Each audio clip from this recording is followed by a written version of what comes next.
rolls in like a black tide, and when it leaves, it takes a piece of you with it. The memory of who you were before falls further into that dark abyss. We were doctors, teachers, fathers, sons. But so are they. All right, it's the third day at Gamescom, for us anyway, but the first thing that I encountered the first day we got here was watching a big TV screen with a zombie game in it and seeing some guy that, let me get this right, basically get a bayonet, wrap a rope around it, chuck the rope onto a roof and then clamber up it. Yes, that would be you guys. Yes, that's definitely us. I saw your puzzled expression there and I thought, did I really get the game wrong here? But no, that's you guys, yeah. Yeah, we have a grab and cook, yes.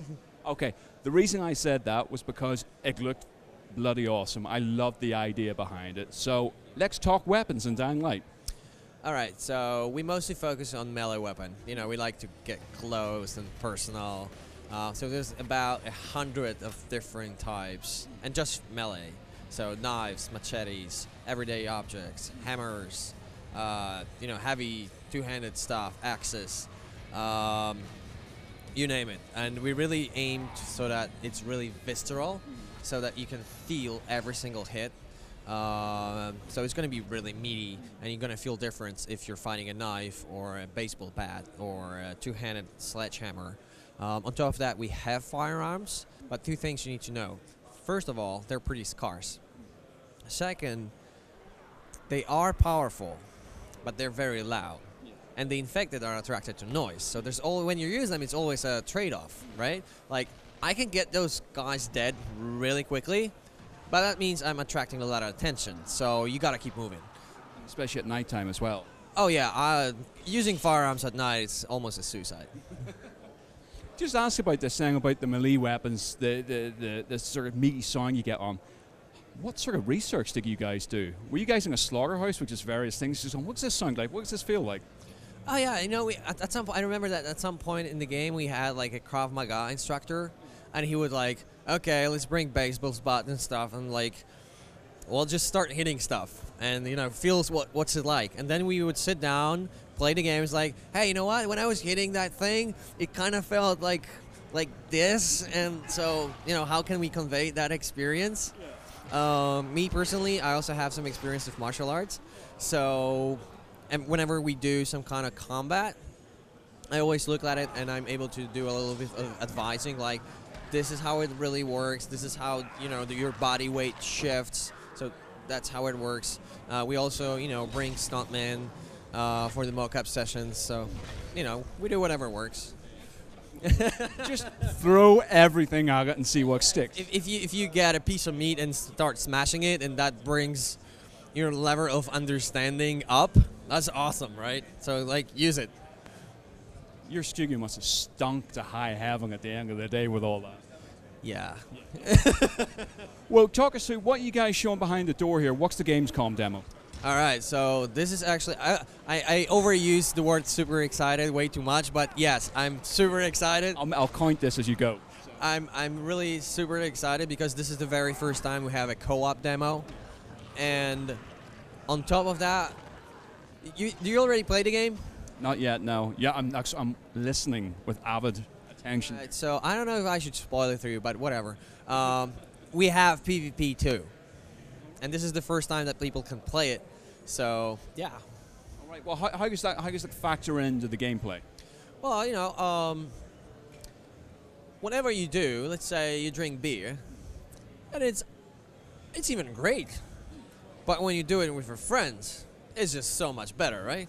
So, you can play the whole game right from the start to the very end, up to 4 players co-op. And on top of that, we have the dynamic day and night cycle. So every time the night happens, one of the scenarios that might happen is you get invaded by a human-controlled zombie player.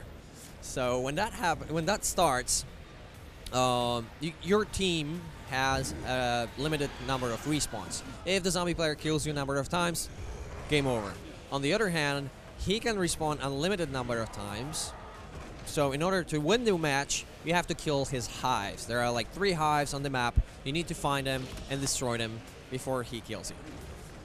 And what's the sort of zombies that he controls? Is it sort of standard zombies? Is there specials? How does that work? No, there's all right. So he's like a super infected, and he has, I wouldn't call it superpowers, but he has certain abilities that allow him to traverse the world in an absolutely amazing fashion, and he can pull off really crazy stunts.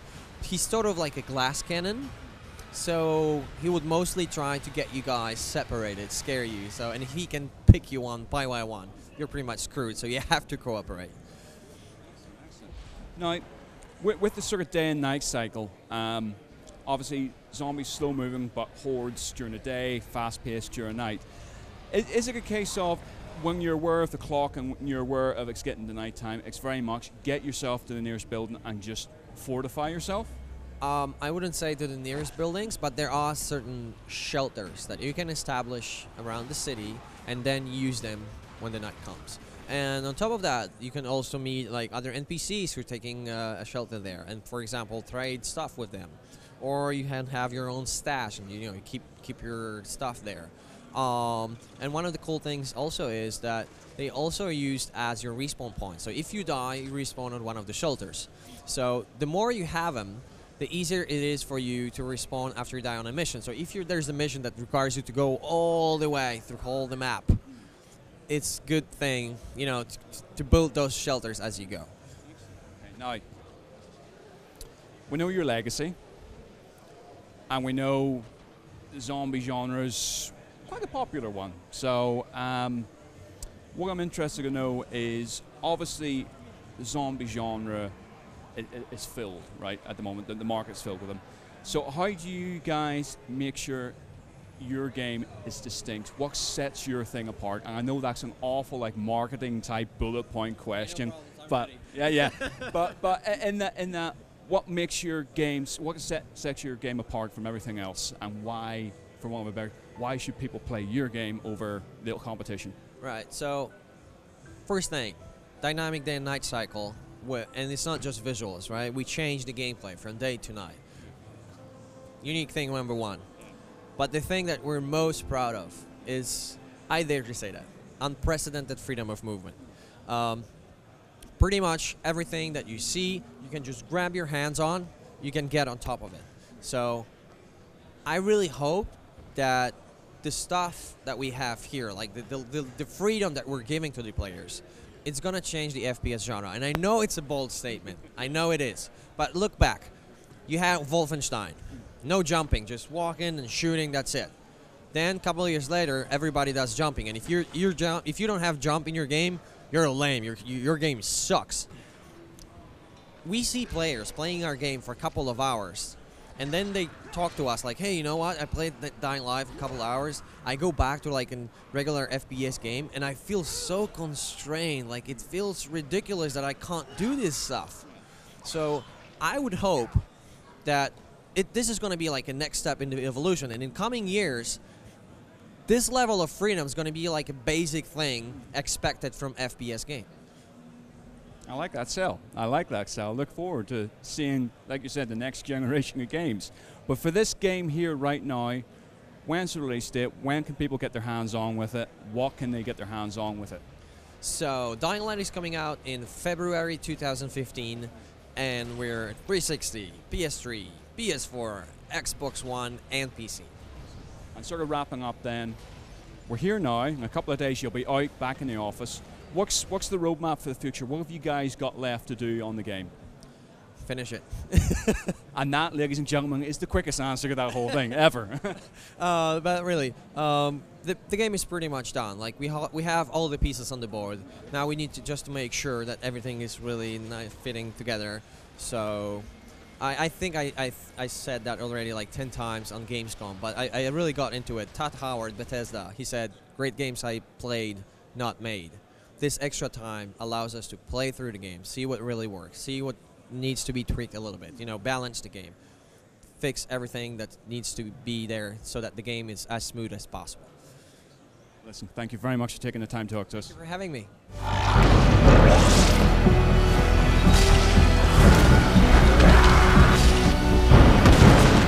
What happens when all that was good in us is gone?